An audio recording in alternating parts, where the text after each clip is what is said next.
बचत गट तुमचे नाव घ्यायचे का? चालू आहे का बचत गट का बंद पडला? अध्यक्ष असो सर्व माता भगिनी कीर्तनासाठी उपस्थित आहेत म्हणून तुम्हालाही माझं वंदन असेल। आणि या ठिकाणी जर तुम्हाला कधी परत वाटलं हे कीर्तन बघावं, आपण मरेपर्यंत हे कीर्तन पाहावं, तर या ठिकाणी 2 YouTube चॅनल उपस्थित आहेत म्हणून दोघांनाही माझं वंदन असेल, दोघांनाही मनापासून धन्यवाद देईल। सर्वच हरिभक्तपरायण मंडळी, विनेकरी आपले चोपदार बाबा आहेत, विनेकरी बाबा आहेत, सगळ्यांना मनापासून धन्यवाद। कोणाच नाव राहिलं नाही ना आता? हा परत मला नको कोणी आणली होती ती। सर्वच हरिभक्तपरायण मंडळी सगळ्यांच्या चरणी नतमस्तक आणि सेवेला सुरुवात। मस्तक आहे पायावरी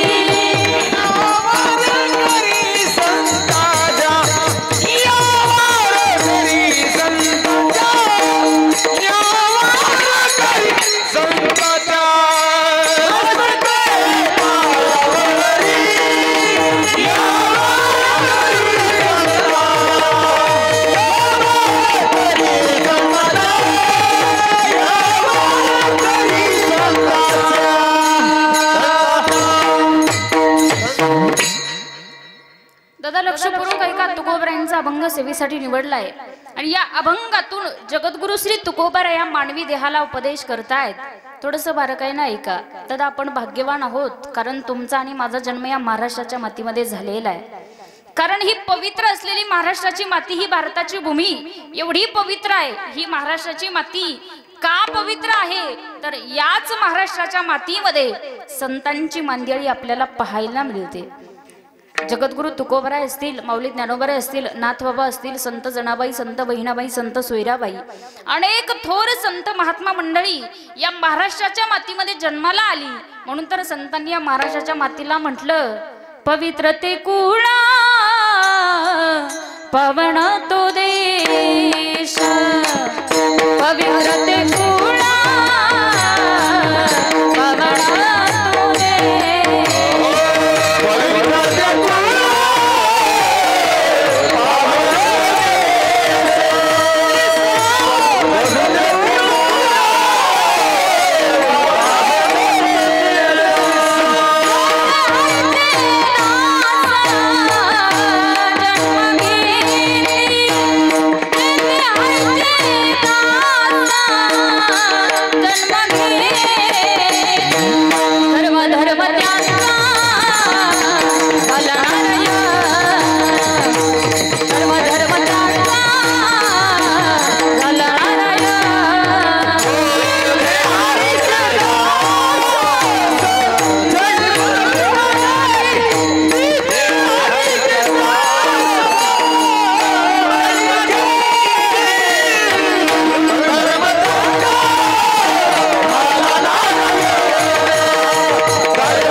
पावन तो देश जेथे हरीचे दास जन्म घेती।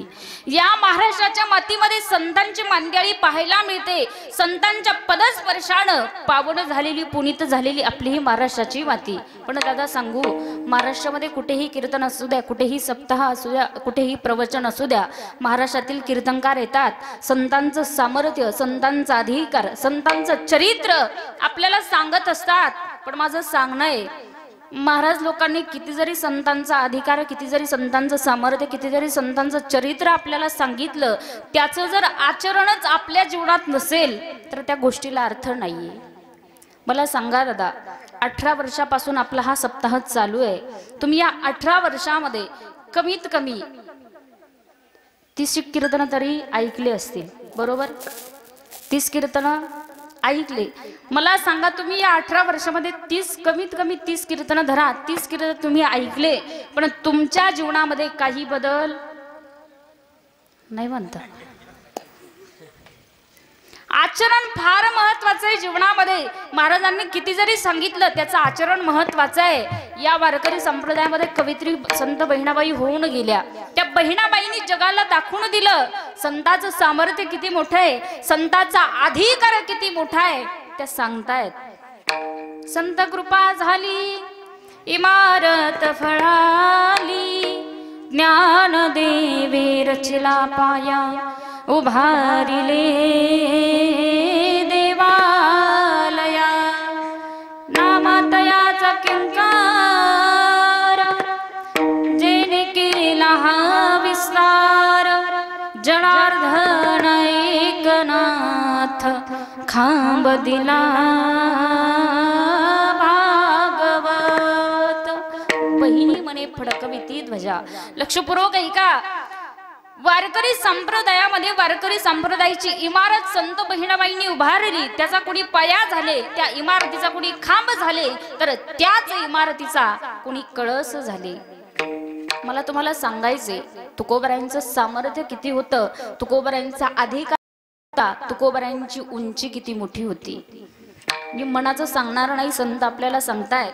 महिला मंडळ ज्याप्रमाणे वारकरी संप्रदायाची इमारत उभी केली त्याचप्रमाणे वारकरी संप्रदायाचा माझे गुरुवरे सांगत असतात. वारकरी संप्रदायाचा एक मुखवटा तयार केला जातो. त्या मुखवट्यामध्ये आपल्या चेहऱ्यावर नाक आहे, डोळे आहे, कान आहे, तोंड आहे. अगदी त्या मुखवट्यावरचे जे डोळे आहेत ते डोळे जर कोण असतील तर माऊली ज्ञानोबा आहेत. काय केलं, जगाला ज्ञानदान दिलं. ज्ञानाचा सागर सखा माझा ज्ञानेश्वर. इतकं अगाध ज्ञान माऊली ज्ञानोबरायांचं. याच मुखवट्यावरती वाणी आहे. या वाणीची ताकद नामदेव महाराज त्यांनी कीर्तन करावं, त्यांच्या कीर्तनात जगाच्या मालकाला नाचावं ही ताकद त्यांची होती. आणि याच मुखवट्यावरचं नाक म्हणजे जगद्गुरु तुकोबाराय आहे. वारकरी संप्रदायाचं नाक म्हणजे जगद्गुरु तुकोबाराय आहेत. महिला मंडळ मी सांगत असते, माणूस दिसायला कितीही सुंदर असू द्या, कितीही देखणा असू द्या, कितीही गोरा असू द्या, पण नाकच जर बस स्टँड असेल, तुम्ही तुमचं चेक करा. घरी गेल्यावर करा, इथं नका करू. या वारकरी संप्रदायाचं नाक म्हणजे जगद्गुरु तुकोबराया. या वारकरी संप्रदायाचा कळस म्हणजे जगद्गुरु तुकोबराया. काय तुकोबरायांचं सामर्थ्य, काय तुकोबरायांचा अधिकार. त्यांचं नाव जरी घेतलं तुकाराम तुकाराम नाम घेता नाम घेता नाम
तुकाराम नाम घेता का पेयम अणुरेणुया थोकडा तुका आकाशा एवढा. आभाळा एवढी ज्यांची उंची ते जगद्गुरु तुकोबराया या ठिकाणी मानवी देहाला उपदेश करतायत.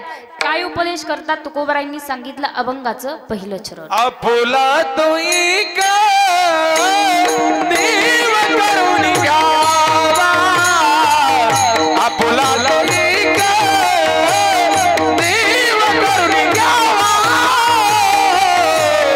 आपुला तोई देव करून घ्यावा, आपुला तोई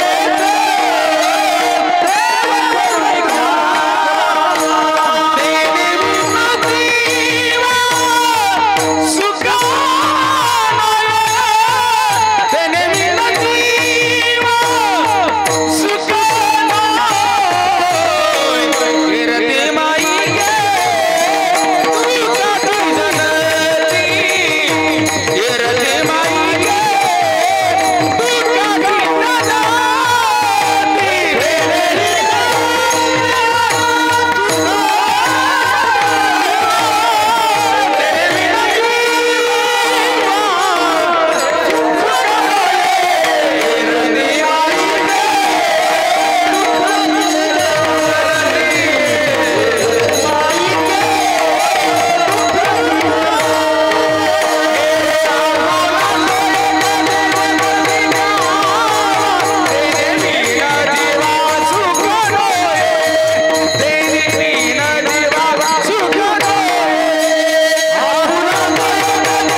नेव करोनी घ्यावा तेने बिन जीवा सुख नोहे.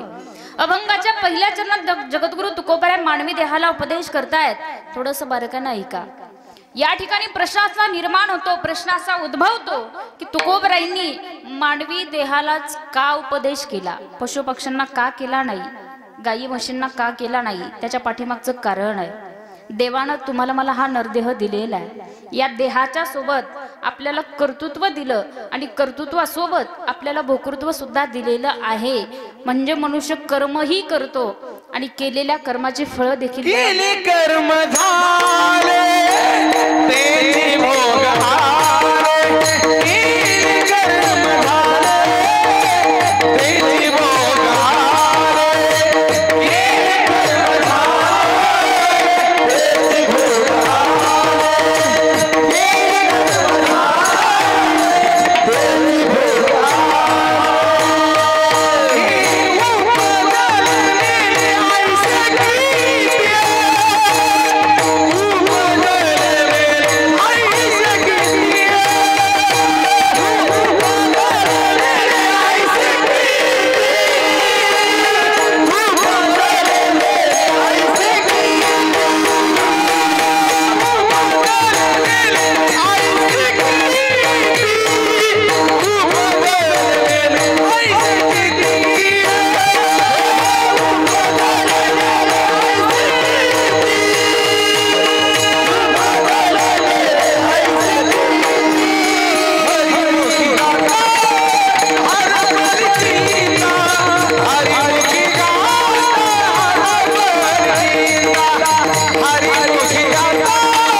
केले कर्म झाले तेची भोग तिची भोग आले उपजले मेले ऐसे किती.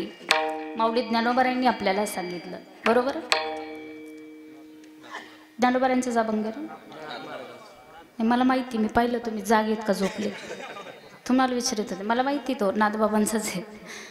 नाथबाबांनी आपल्याला सांगितलं केले कर्म झाले त्याची भोग आले उपजले मेले ऐसे किती. मी सांगत होते मानवालाच का तुकोबराय उपदेश करतात. ही तर कथनम उपदेशा, हा लक्षपूर्वक ऐका. तुकोबरायांनी मानवी देहालाच का उपदेश केलाय, आपल्याला कर्तृत्व दिलं आणि कर्तृत्वासोबत आपल्याला भोक्तृत्व सुद्धा देवानं दिलेलं आहे. पशु पक्ष्यांकडे जर पाहायला गेलं तर पशु पक्ष्यांकडे फक्त भोक्तृत्व आहे, ते कर्म करू शकत नाही. त्याचं कारण आहे पशु काय पाप पुण्य जाणती उत्तम मध्यम भोग भोगिती. त्यांच्याकडे फक्त भोक्तृत्व आहे, कर्तृत्व त्यांच्याकडे नाहीये, ते कर्म करू शकत नाहीत. आणि संतांकडे जर पाहायला गेलं तर संतांकडे फक्त कर्तृत्व आपल्याला दिसून येतं. संत केलेल्या कर्माची फळं भोगत नाहीत. मग तुम्ही म्हणाल ताई संतांचा देवाजवळ वशिला आहे, ज्याचा आहे वशिला तो जाईल आणि ज्याचा नाही वशिला तो जाईल. पटकन येत आहे. पण आपण म्हणतो संतांचा देवाजवळ वशिला आहे. आपला झालेला हा गैरसमज. एक सांगू, संतांना का त्याचे फळ भोगावी लागत नाहीत त्याचं कारण आहे, संत कर्म करतात पण कर्म करत असताना ईश्वरार्पण बुद्धीने कर्म करतात आणि केलेलं कर्म ते देवाला अर्पण करतात, म्हणून त्यांना भोगावं लागत नाही. आपल्याला करावंही लागतं आणि भोगावं सुद्धा लागतं. तुम्हाला सांगू का, आपण जीवन जगत असताना उगीच दुसऱ्याला म्हणत असतो बुरी नजर वाले तेरा मुंह. पण एक लक्षात घ्या, ना किसी की नजर बुरी ना किसी का मुंह काला, होगा वही जो चाहेगा ऊपर वाला. कर्म चांगली असावी माणसाची. आणि माझं सांगणं असतं जीवनात काही जरी नाही करता आलं ना, कमीत कमी कर्म चांगली करा. कारण एक वेळेला तुम्हाला देव माफ करेल, देव माफ करेल. पण कर्म असं आहे ते वसुलीला येतं आणि ते फेडावंच लागतं. मग ते कुठून येईल कसं येईल आपण सांगू शकत नाही, पण त्याची फळं माणसाला भोगावी लागतात. एक उदाहरण मी सांगत असते. काय झालं म्हणे, एक बँकेचा मॅनेजर होता. कर्म फिरून कसं आपल्या जवळ येतं ऐका बरं. एक बँकेचा मॅनेजर होता, बँकेत भांडण झालं, हाताखाली नोकर होता, त्या नोकराच्या जवळ आला आणि त्या बँकेचा मॅनेजरनं त्या नोकरच्या कानाखाली मारली. लागलीच नाही. हा आता डबल. त्यानं त्या नोकरच्या कानाखाली मारली. आता हा नोकर बँकेच्या मॅनेजरला परत मारू शकत नव्हता. हा घरी आला, रात्री जेवणासाठी बसल्याच्या नंतर याचं जेवण चालू झालं आणि पहिल्याच घासाला भाजीमध्ये केस लागला. जपून भाजीमध्ये केस लागला. याला अगोदर राग आलेला होता. हा पळत गेला, तनतन तनतन करीत. पत्नी किचन मध्ये होती, पत्नीकडे गेला आणि यानं पत्नीच्या खंदशी कानाखाली आता लागली. पत्नीच्या कानाखाली यांनी मारली. आता त्याची बायको याला परत मारू शकत नव्हती. ती म्हणे यांनी माझ्यावर राग काढला, मी कोणावर काढणार आहे. घरात मुलगा खेळत होता, काहीतरी घरामध्ये जोरात आदळलं. ती लेकराकडे गेली आणि तिने त्याच्या कानाखाली मारली. आता मुलगा आईला परत मारू शकत नव्हता. मुलानं हातामध्ये बॉल घेतला आणि अंगणामध्ये खेळण्यासाठी गेला. खेळता खेळता समोर एक त्याला कुत्रं दिसलं. त्या लेकरानं त्या मुलानं तो बॉल घेतला आणि त्या कुत्र्याला फेकून मारला. ते कुत्रं इतकं जोरात पळालं, ते कुत्रं जाऊन एका व्यक्तीला ते कुत्रं चावलं. ते कुत्रं ज्या व्यक्तीला चावलं का तो होता बँकेचा. वा, हुशार आहेत तुम्ही. म्हणजे कर्म परत त्याच्याजवळच आलं. असं कर्माचं आहे. माणसानं जीवन जगत असताना चांगली कर्म करावी, देव आपल्याला माफ करेल. पण कर्म कधीच माफ करू शकत नाही. दादा सांगू तुम्हाला, कोणाचं चांगलं करता आलं तर करू नका, पण कमीत कमी कोणाचं वाईट तरी करू नका. एक सुंदर भजन आहे पहा. भला किसी का करना सको तो बुरा किसी का मत करना, पुष्प नहीं बन सकते तो तुम कांटे बनकर मत रहना, कांटे बनकर मत रहना. बन रस के भगवान में तुम कम से कम इंसान बनो, नहीं कभी हैवान बनो तुम, नहीं कभी शैतान बनो.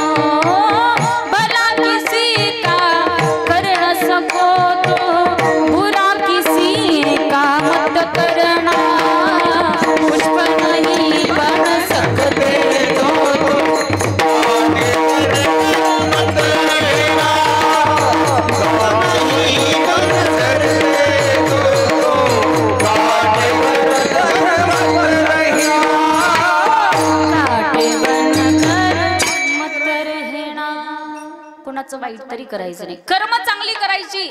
तुकोबऱ्यांनी का मानवी देहाला उपदेश केला? तुकोबऱ्या म्हणतात, बाबा हा देह प्राप्त झालेला आहे, मग तो देव आपला करून घ्या. आज जगामध्ये प्रत्येकाला अपेक्षा आहे सुखाची, प्रत्येकाला सुख हवंय. या जगामध्ये आज प्रत्येक जण सुखासाठी धडपड करतोय, पण हवं ते सुख प्राप्त होत नाही आणि दुःख मात्र भेट दिल्याशिवाय राहत नाही. सुखाची प्रत्येकाला अपेक्षा आहे. मग तुकोबऱ्या म्हणतायत, ते सुख जर तुम्हाला पाहिजे असेल तो देव आपला करून घ्यावा लागेल. माझा पहिलाच मुद्दा इथं असेल. तुकोबऱ्या म्हणतात, आपुला तो एक देव आपला करायचा आहे. पण माणसाला जीवन जगत असताना आपलं कोण हे कळणं फार महत्वाचं आहे. महिला मंडळ, मला सांगा, देव आपला आहे का? तुम्ही नाही, मागच्याला विचारलं. देव आपला आहे? महिला मंडळ, देव आपला आहे? आहे. मग इतका सायासाना प्रपंच कसा करता तुम्ही? तुम्हाला जर कळलं असतं देव आपला आहे तर तुम्ही इतका सायासाना प्रपंच केला नसता. संत सांगतात, सायास करीसी प्रपंच दिननिसी, हरिसी न भजसी